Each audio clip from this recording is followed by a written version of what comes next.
amazing. And I don't know if amazing does the word or the actions and what's going on any justice at all. It has just been astronomically super fragilistic. Let's just say that. And I've been meeting a lot of new members, and we're getting others on board just to share what's going on in their lives, how that has impacted them, what they were able to do pretty much to pull themselves up, and what are they doing or what are we doing now to pull forth our gift and share that with humanity.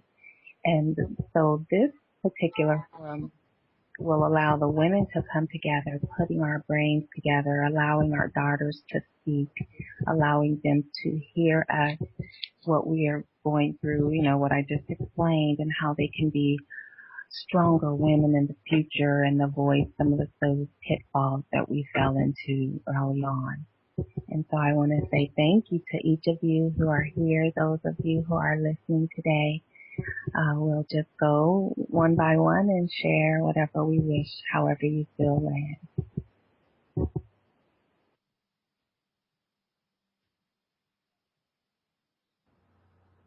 I guess I can start and say something. I'm pretty much, gun-ho about the whole thing. I think I'm overexcited about everything that's going on. I don't know if you guys can hear me, but that's just, how I feel. I'm overexcited. I understand that, especially like with kids, it gets really sensitive. But I don't have any kids, so you know how it is when they say, "Oh, you don't have kids, you don't know what you're talking about," and all these things. But it's a two-sided coin, because I'm gonna go ahead and say, don't be afraid, to open up, this aspect of your life with your children. It's a big breath of fresh air, and a lot of people are doing homeschooling and things like that, but it doesn't have to be, an over, active change. You can just start anywhere. So I just wanted to get on. I'm Carolyn. I just wanted to get on and say, and if you guys need anything, just let me know and I'll be glad to help. That's what I wanted to say. Thank you, Carolyn. I wanted to let you know that I appreciate your technical skills and your knowledge and everything. I wouldn't be where I am without you. So thank you for offering that service. And there'll be many individuals coming your way. Well, hopefully not too many, but you'll be able to see your project or your creativity in light, so to speak. And I think that's what the other aspect of this group will be. We can, pull those strengths together to help one another so that we can get where we want to go and we can actually utilize that what we've been given naturally, innately, to share with ourselves and with humanity. And what you do with the technology is just amazing. So thanks for that. Yes, I also wanted to say thank you very much, Carolyn. You're very helpful. Okay, well, I don't know about that, but, I tried. I don't have any kids, so, of course, the energy that I put out has to be to, you guys and people like you. So if I seem overly animated, it's because, I have to put the energy somewhere.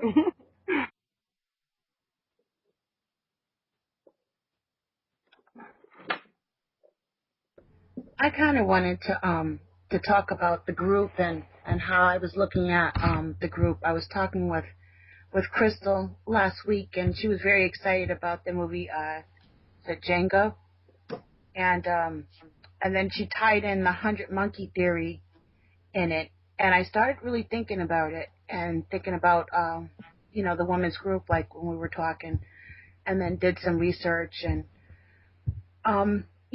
there's that folklore story that I stuck in the box about, the woman who, she fell in love with a man, and her father took her and stuck her up on top of a mountain and surrounded her with fire. And then there was this, Broomhilde. There was a dragon that was guarding the way, and her lover went there and found her and saved her with a kiss. But in the end, he was deceived into betraying her. And then you flash forward to the 100 Monkey Theory, which is when so many people are on the same vibration, it increases the frequency, therefore like having a domino effect and waking up other people of like minds. And so it builds in force. And I was thinking, as women, how, that's what we're doing, because we affect everything around us. When we're strong and we're loving and we're, we have a clear mind and spirit and we're focused, everything around us usually falls in the line also. So I was also thinking about the hurts and pains that we have to go through at times being women.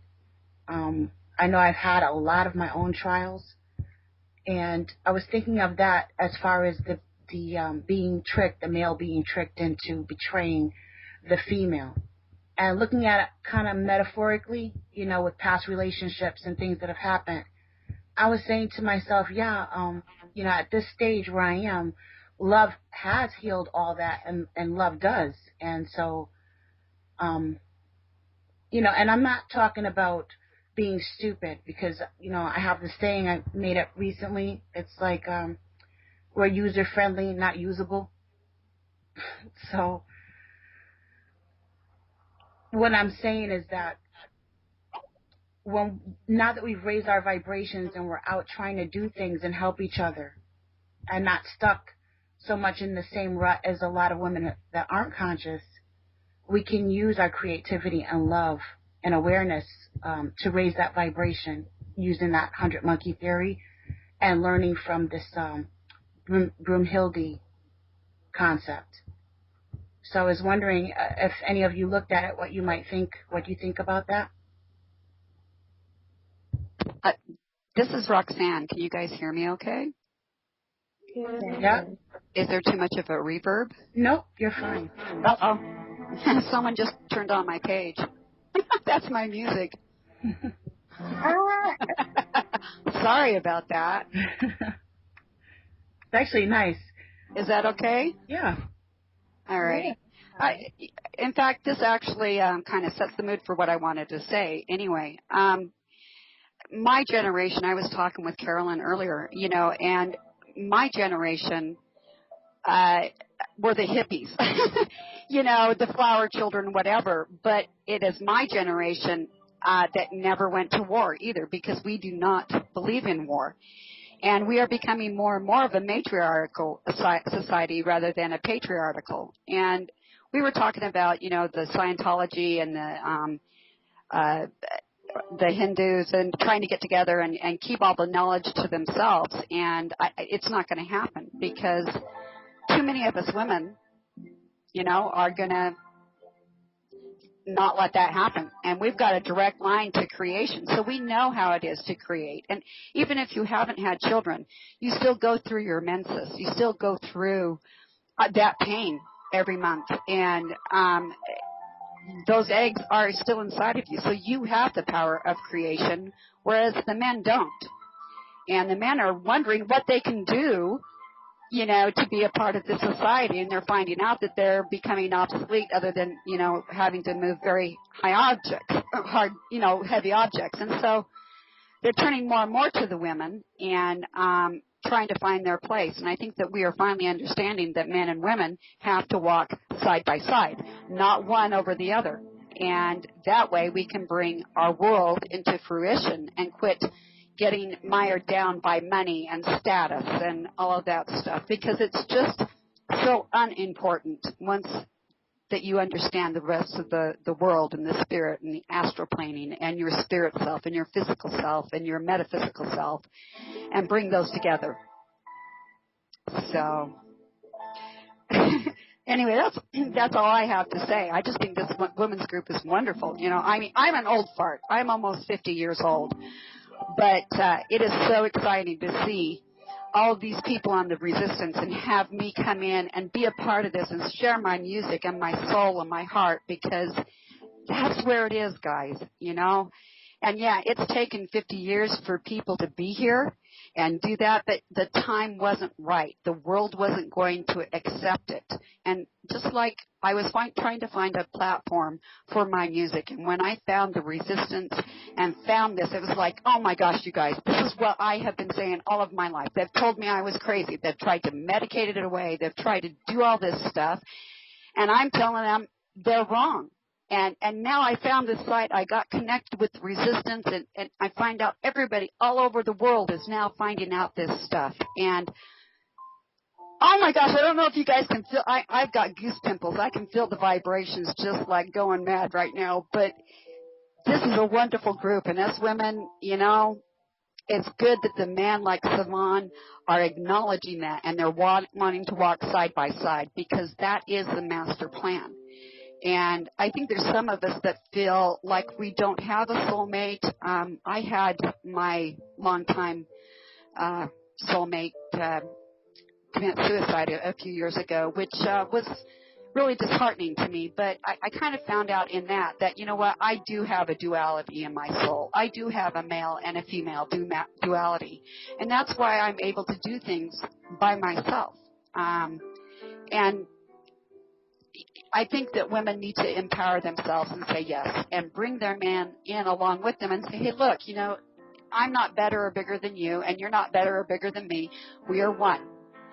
And so I guess that's all I got to say. I don't know how to get this music off the thing.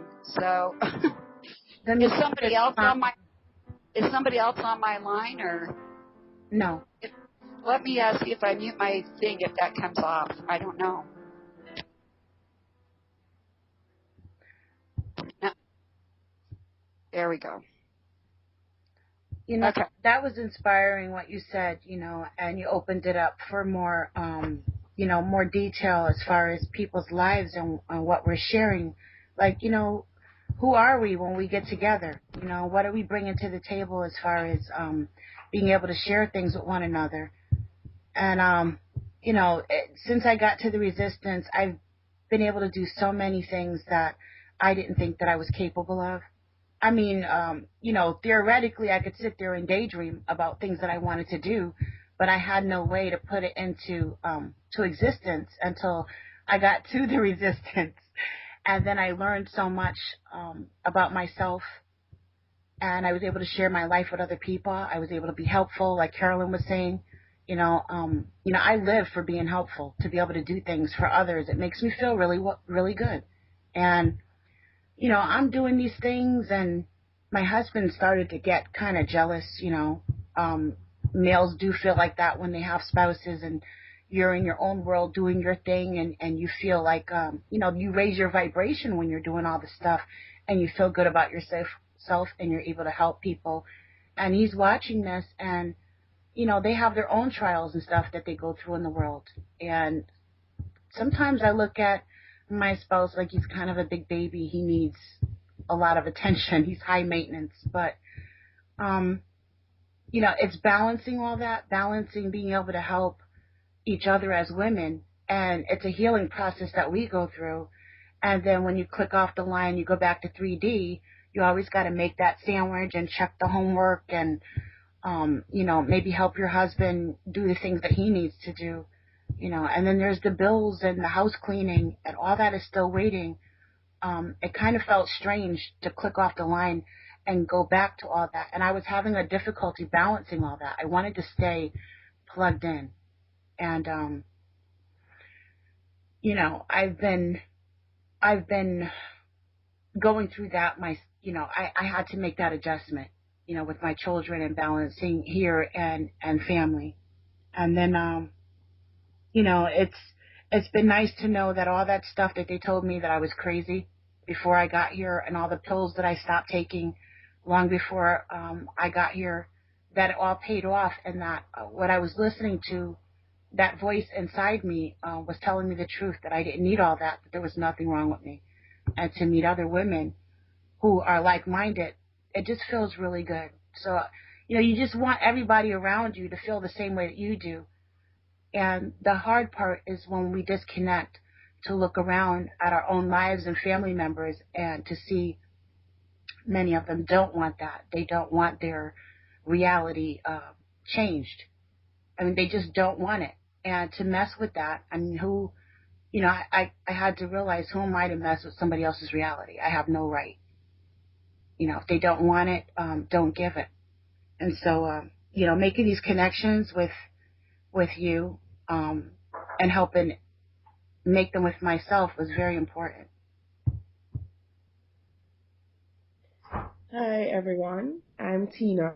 Hi, Tina. I am very new to resistance and more so this group, so I'm more listening and trying to discern why it is that I found this group or the group found me. It's funny that this is not the first site I've been on in terms of spirituality or esoteric thinking, thought, awakeness, etc. But to be honest, it's the first group that I've so far found very challenging in terms of discerning. I'm not sure why, but I'm still going along and listening. So I may be seen in the chat room and on this and not necessarily speaking a lot, which is totally not like me because I'm a chatterbox. But I feel that, well, my spirit says listen, because I think internally I am resisting, yes. Because for me, my experience, I've never been attracted to groups of women discussing women empowerment. I don't know where I got that, what is in my mind or in my subconscious that, or in my experience that turns me away from that. So I know in this case, even though I know where the resistance is coming from, it's coming from within me. So I know this is one thing that I have to deal with. I know I've sound stuffy, sorry about that. Secondly, I realize that I'm drawn into this circle and there is a higher purpose, because I also just recently found myself going on a trip in April to a woman empowerment conference in another island, and and as well getting involved with children and the plight of children in my country, which is Jamaica. And I'm seeing, sometimes in our journey, you can't see further than now. And now is what we have. We don't have the past anymore. Well, some of us still cling to it. And we don't have what's coming next. We have now. So yes, for me, it is a blind journey, and I understand why I need this journey where I need to be concentrating on now, because most of us live our lives about what's going to happen next and forget the beauty of now, listening to everybody, experiencing now. So that's what I'm about right now. Secondly, I think in terms of my experience, I'm in a matriarchal family, strongly matriarchal, and I think there have been some programming that I need to get rid of. That we are my history, or the history of people in my culture, is to be matriarchal, because if we're coming from a slavery background, we have had experiences where our men have been, like, women would stand up with their male child, and the men are brutalized and beaten to near death. Now, what that has set up in our psyche, and it's probably have become genetic, is that men cannot help us. We have to help ourselves because they are not strong. And this is coming from a history where the man was totally brutalized, beaten, that programming. So the woman in that situation is programmed to feel, I have to help myself because that man cannot help me. And this little boy who is watching it would say, that's where I'm going to end up. So I can't, I'm weak.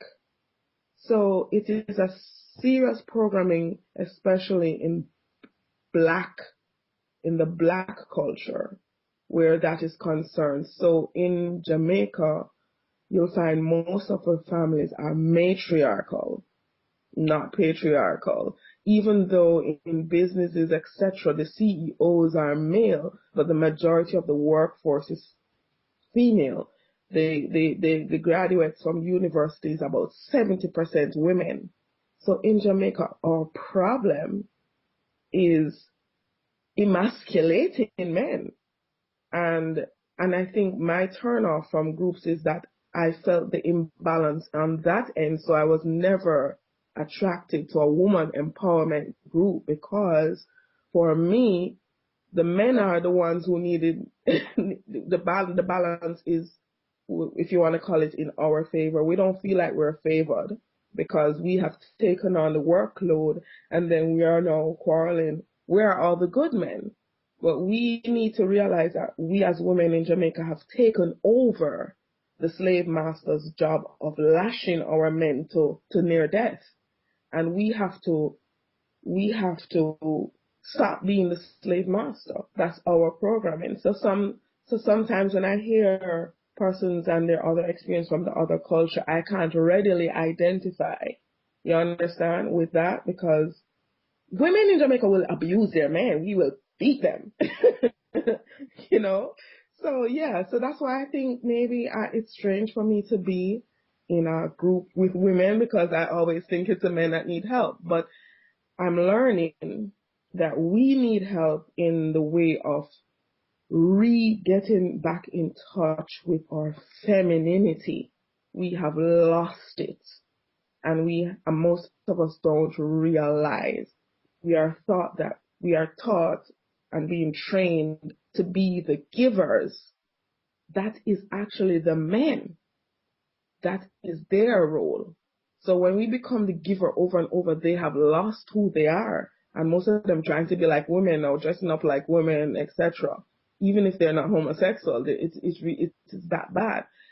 We are not empowered. We are just, in my culture, and I'm not saying we in terms of you all listening, just who can identify with it.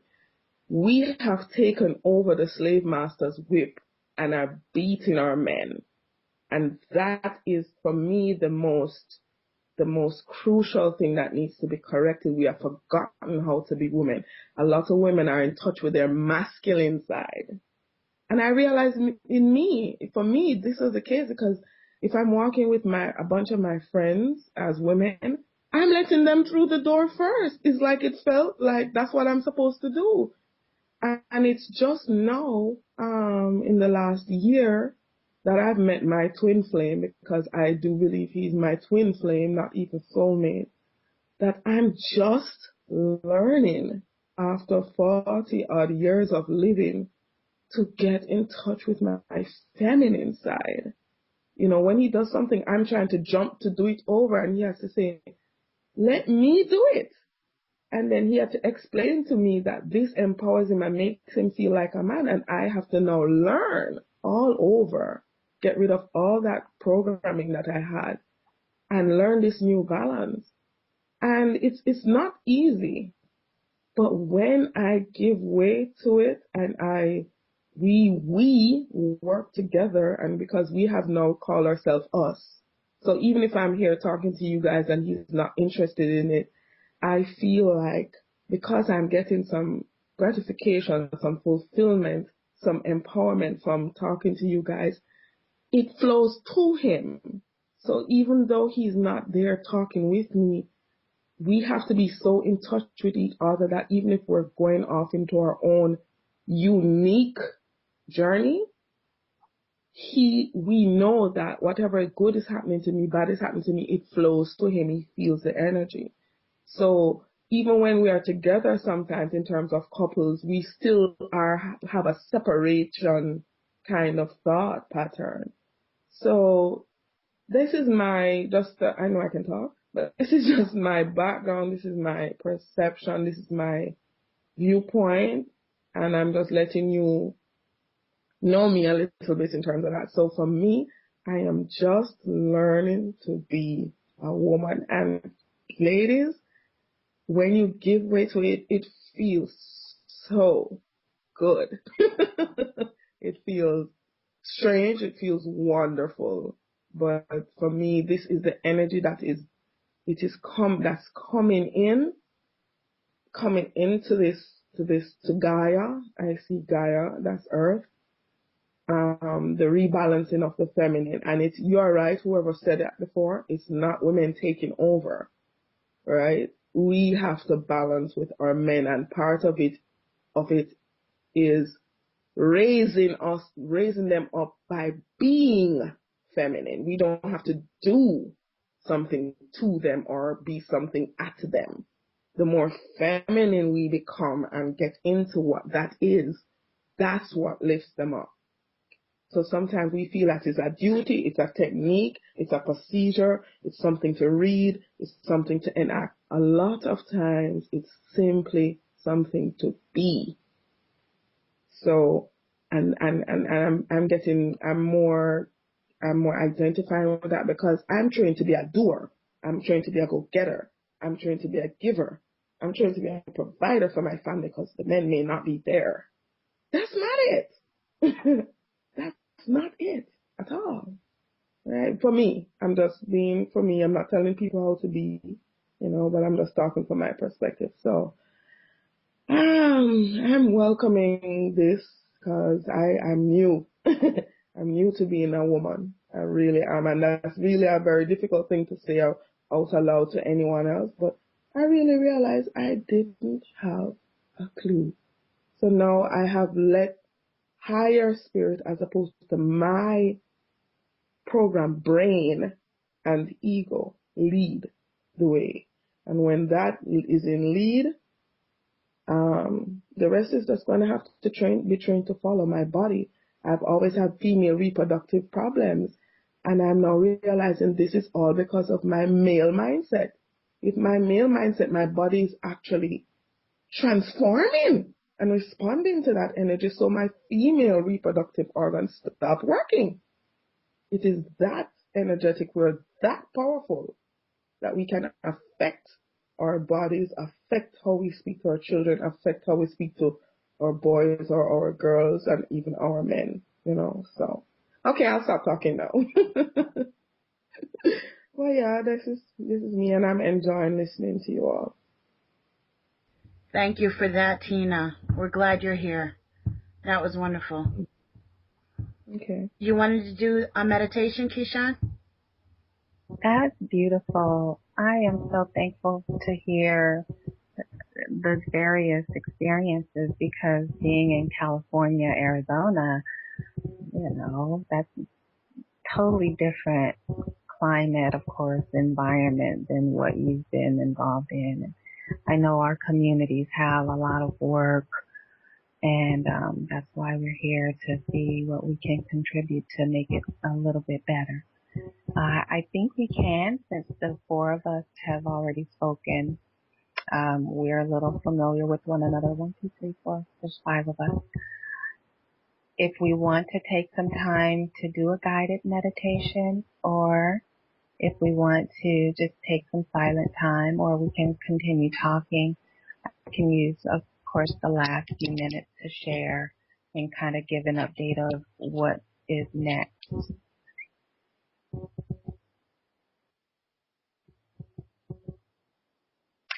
Well, I like the idea of sharing a little bit more of what Regina was referring to with the movie Django, I went and saw the movie, and like I shared in the chat box yesterday, I've not gone to the movies in years. In fact, I would rather watch a movie online than go and pay, but you know, you have your naysayers on that. But I found the movie interesting in that in order for us to see a black man in his heroic state, they had to take it back to 1858, seriously. All the men today that's doing a massive amount of work, it can take us to a time, well, let me just speak for myself. It took me into a mindset that now they're wanting to continue glorifying what has already been dead.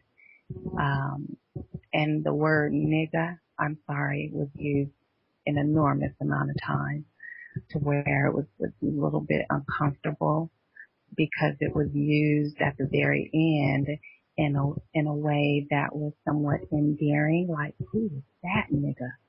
And you know, our children are using that word in an excessive, just excessively, let's keep it as that. And they're doing it just to say hi. And that's not the intent. The essence of that still exists, whether we say it friendly or we say it, you know, if it's coming out of someone else's mouth. But, you know, my favorite part was when Broomhilda was in the room and she's all scared and you hear the horse riding up to the door and then you hear the boots on the porch and then you hear the door kick in, boom. And he says, baby, it's me. Tears just flew down my eyes like that's our dream. I think every young girl who has that femininity, that girliness, you know, we play with our dolls and we see this knight in shining armor coming to protect us and to care for us. And when we don't find that after our first boyfriend, our second boyfriend, and then, you know, the number count increases. Well, what happens is what happened to me is I lost confidence in the men because they were boys and immature and not knowing what they wanted. But because I was young and thinking that he was there, you know, he said he loved me, well, maybe he's the one for me. And then he used me for his own benefit. And then after that happened over and over, my heart began to close. I wasn't as open and available, and I didn't take men seriously. So I can't imagine what our young girls are experiencing now in a world where men really don't know. And I'm just confident that women like us can come together and let our daughters see the stages men go through. You know, we can detect when they're in a player phase or if they're in a I'm not ready to commit phase.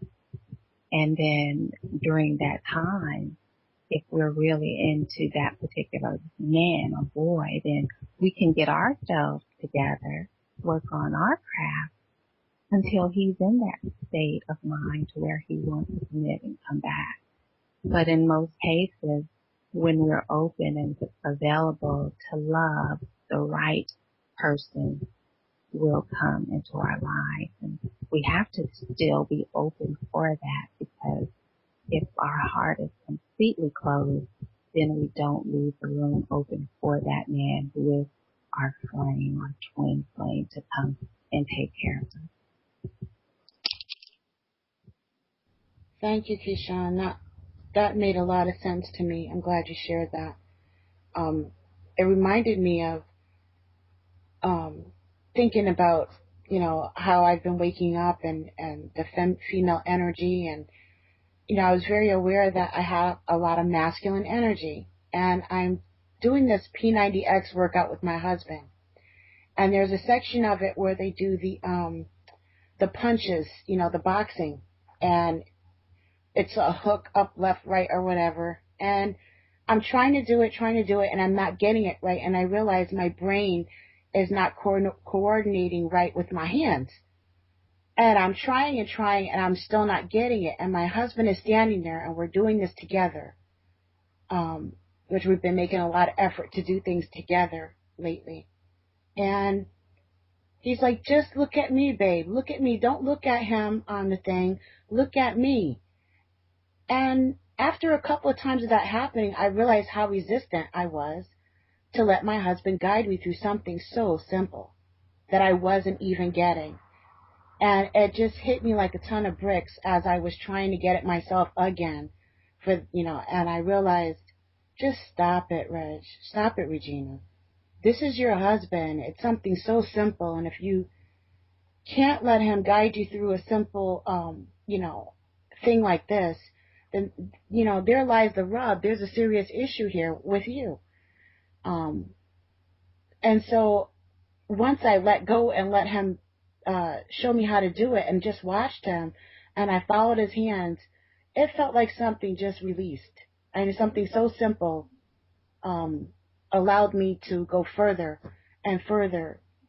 And I just feel very pleasant allowing myself to just be vulnerable with my husband and give in to my female needs, and not have to be like, well, I'm strong. I don't need him if he's not going to act like I want him to act, then I'm not going to be submissive and let him know that I have certain needs or wants, that I need to be held or touched or cuddled or have a conversation or let him show me how to do something, or just need to sit next to him and have him pay attention to me, And I realized and all that resistance that I was doing within myself, claiming that was my idea of being strong because I had to for so long. I've been with this man for 15 years and hadn't let go of some of the simplest things. And I feel much better now. Let's just put it that way. And our relationship is getting better. It changed instantly the minute I let go of that. And it's been a struggle, but, the movie and listening to you speak, Keyshawn and Tina and Carolyn and Roxanne, this is what we need. We need that healing. We need to trust in that, to be able to get to the next stage. I'm happy with my relationship with my husband, and he's a lot of healing, but it's so much better than it was, and I actually feel protected. I feel like her when she was in that room and she heard those footsteps and she was like, no, not again. Don't let it be somebody that I don't want to see. And it was him, and she just ran to him. And that's what I feel like I can actually run and let that woman in me just embrace my husband wholeheartedly. And I don't feel shameful about it, as when I was growing up, I was taught that's a shameful thing to do, to put all your trust and love in a man. And that's a horrible thing to teach our children. It's just, I'm glad that the healing has begun, and I know that we're raising the vibration. I really do. I'm glad to be here with you.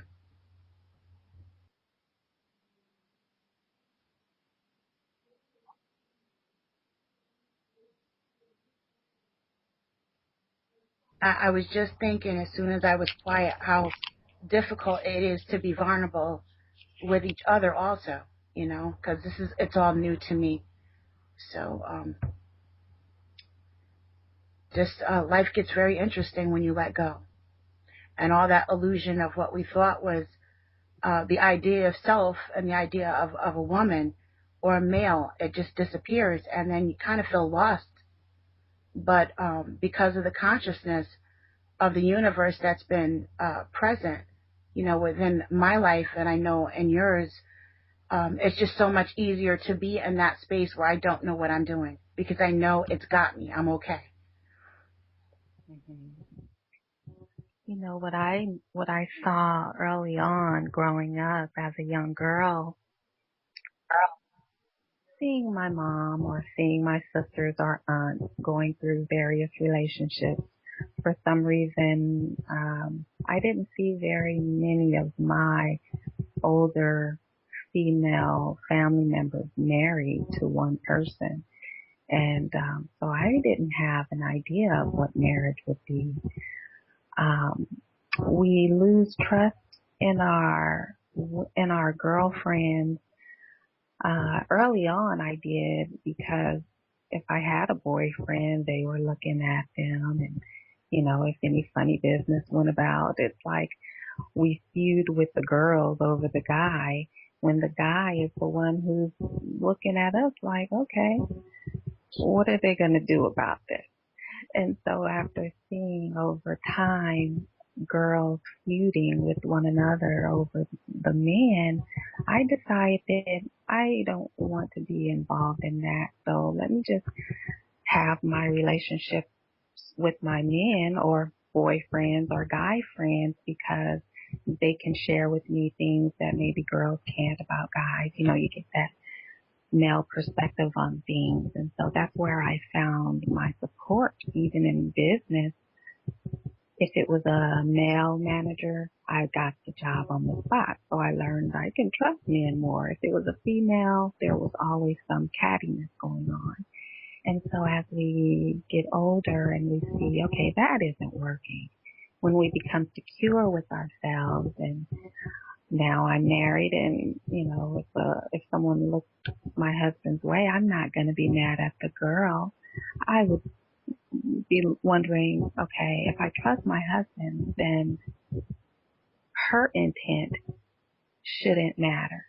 If she has ill motives and wants to flirt around with my husband, I have to know that I trust him enough that he won't allow it to go there.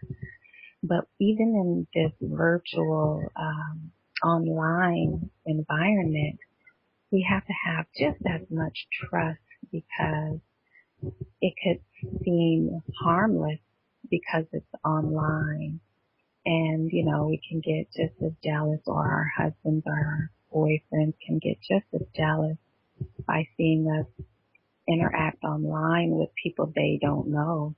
These are strangers to them, but not to us. And so keeping a balance, like Tina was saying, like everyone pretty much knows we must do, stay grounded, use the various techniques that we know to enhance our vibration, and then operate on that in all that we do, whether it's a male or female, but be willing to be open and trust until we have a reason not to, not the other way around.